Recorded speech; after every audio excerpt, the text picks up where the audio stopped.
வாங்க சூப்பரான காளான் பிரியாணி எப்படி செய்யலான்னு பார்க்கலாம். பட்டை, அன்னாச்சிப்பூ, ஏலக்காய், சோம்பு, கிராம்பு, இஞ்சி, பூண்டு, சின்ன வெங்காயம் ஒரு கைப்பிடி, மல்லித்தலை. ஃபஸ்ட்டு இப்போ காமிச்ச செலவுலையெல்லாம் போட்டு பொடி பண்ணி எடுத்துட்டு அதுக்கப்புறம் சின்ன வெங்காயம், பூண்டு, மல்லித்தலையை சேர்த்து அரைச்சி எடுத்துக்கலாம். இது ஓரளவுக்கு பொடி ஆயிடுச்சு. அடுத்து சின்ன வெங்காயம், மல்லித்தலை, பூண்டு சேர்த்து அரைச்சி எடுத்துக்கலாம். இந்த மாதிரி நல்லா பேஸ்ட்டாக அரைச்சி எடுத்துக்கலாம். பிரியாணிக்கு தேவையான பொருள் 2 பல்லேரி வெங்காயம், 3 தக்காளி, சோம்பு, அன்னாச்சிப்பூ, கிராம்பு, ஏலக்காய் 3, பட்டை.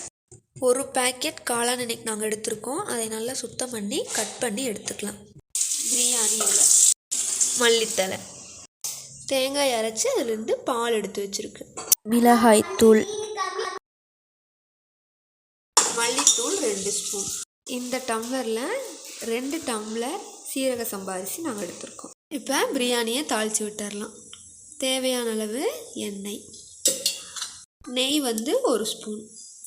எண்ணெய் காஞ்சதும் சோம்பு, பிரியாணி இலை, பட்டை, அன்னாச்சிப்பூ, கிராம்பு, ஏலக்காய். அடுத்து பல்லேரி வெங்காயத்தை சேர்த்துக்கலாம். அடுத்து கருவேப்பிலை. நல்லா இதை வணக்கி விட்டுக்கலாம். வெங்காயம் வணங்கிருச்சு. இப்போ தக்காளி பழத்தை சேர்த்துக்கலாம். தக்காளி வணங்குறதுக்கு தேவையான அளவு உப்பு சேர்த்து வணக்கி விட்டுக்கலாம். இப்போ நம்ம அரைச்சி வச்ச பேஸ்ட்டை இது கூட சேர்த்துக்கலாம். நல்லா பச்சை வாசனை போகிற வரைக்கும் வணக்கி விட்டுக்கலாம். நல்லா இப்போ எண்ணெய் பிரிஞ்சு வந்துருச்சு. இந்த ஸ்டேஜில் நம்ம காளானை சேர்த்திக்கலாம்.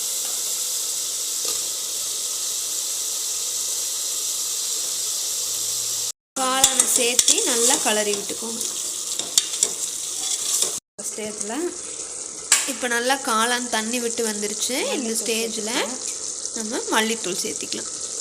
1 ஸ்பூன் மிளகாய்த்தூள். அடுத்து 1.5 டம்ளர் தேங்காய் பால் சேர்த்திக்கலாம்.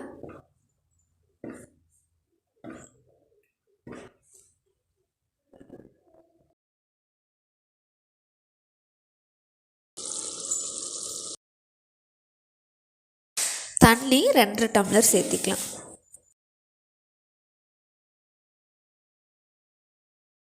தண்ணி சேர்த்து கொஞ்சம் நல்லா கொதிக்க விட்டுக்கலாம்.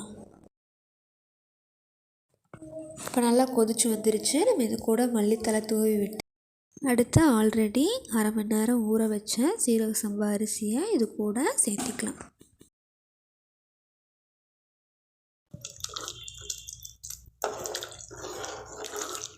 இப்போ மூடி வச்சுட்டு ஒரு விசில் விட்டு ஆஃப் பண்ணிக்கலாம். இப்போ ப்ரெஷர் இறங்கிருச்சு. சூப்பரான பிரியாணி ரெடி.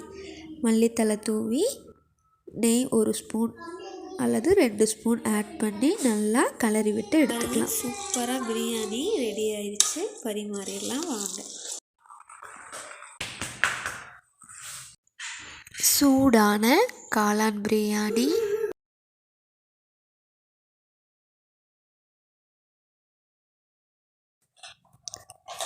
தயிர் பச்சடி,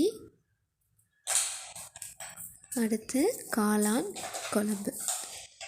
காளான் பிரியாணிக்கு தயிர் பச்சடியை விட இந்த காளான் குழம்பு அவ்வளோ டேஸ்ட்டாக இருக்கும்.